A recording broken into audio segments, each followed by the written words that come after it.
এখানে আমরা পড়ব আদর্শ গ্যাস সমীকরণ।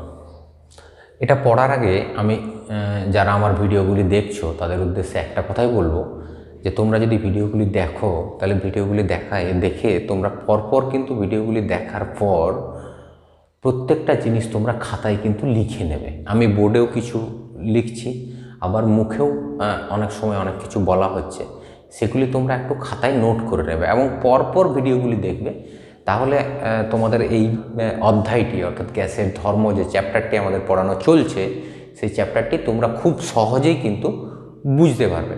এবং আমার পরবর্তী যে ভিডিও প্রতিদিন একটি করে ভিডিও আমি আপলোড করি, এই পরবর্তী ভিডিওগুলি পাওয়ার জন্য তোমরা অবশ্যই চ্যানেলটিকে সাবস্ক্রাইব করে রাখবে।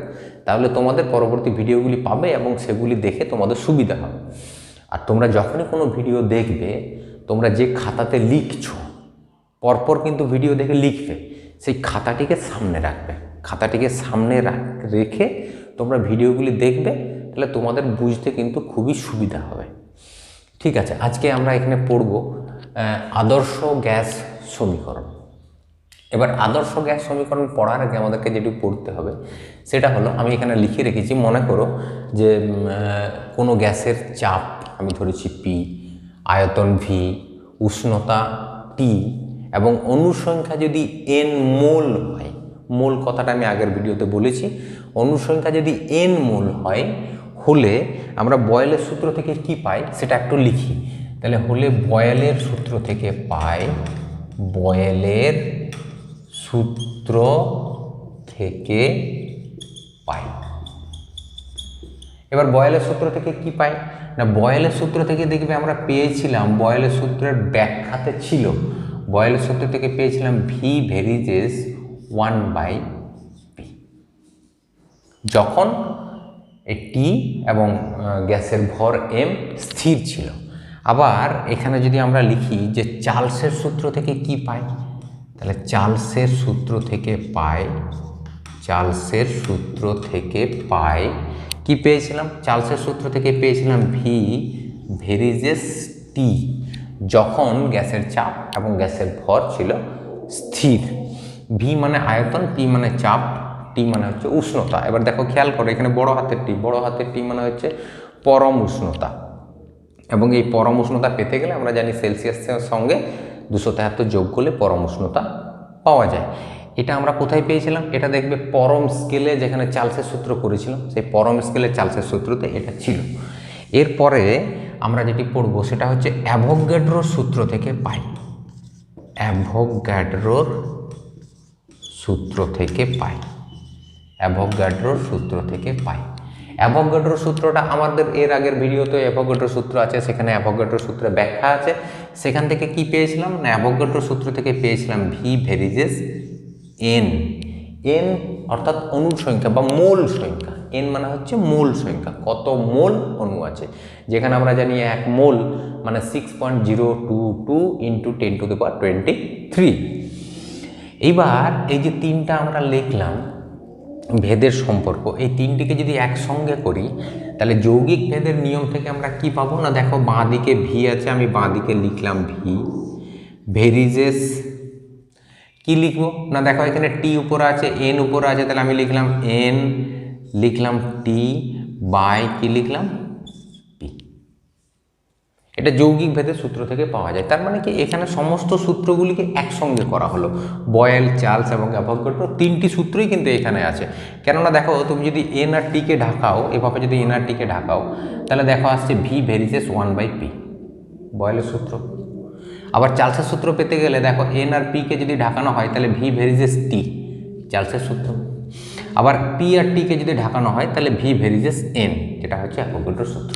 এবং এটা তখনই হবে যখন এন, টি আর পি এই সকলেই হবে চলরাশি, অর্থাৎ সকলের মানে কিন্তু পরিবর্তন ঘটবে। ঠিক আছে, এবার এটা করার পর আমরা কি করেছিলাম না, এটা করার পর এই যে এখানে লিখলাম ভি, ভি এটার পরে এই যে এই চিহ্নটার জন্য আমরা একটা কী দিয়েছিলাম, সমান, এবং তার সঙ্গে একটা কী ছিল, একটা ধ্রুবক ছিল। আমি এখানে ধ্রুবকটাকে আর কে অক্ষর দ্বারা লিখছি না, একেবারে ধ্রুবকটাকে যে অক্ষর দ্বারা লেখা হয় আমি সেই অক্ষর দ্বারা লিখছি। ধ্রুবকটাকে এখানে লেখা হয় আর অক্ষর দ্বারা। এটাকে বলা হয় আদর্শ গ্যাস ধ্রুবক। তাহলে ধ্রুবকটি লিখলাম, বাকি দুটি লিখে দিই এন টি বাই পি, হয়েছে। এবার এটাকে যদি আমি একটু বজ্র গুণন করি, দেখো বজ্র গুণন করলে আচ্ছা এখানে আমি লিখে দিই আর আর কি জিনিস সেটা লিখে দিই আর আদর্শ গ্যাস ধ্রুবক,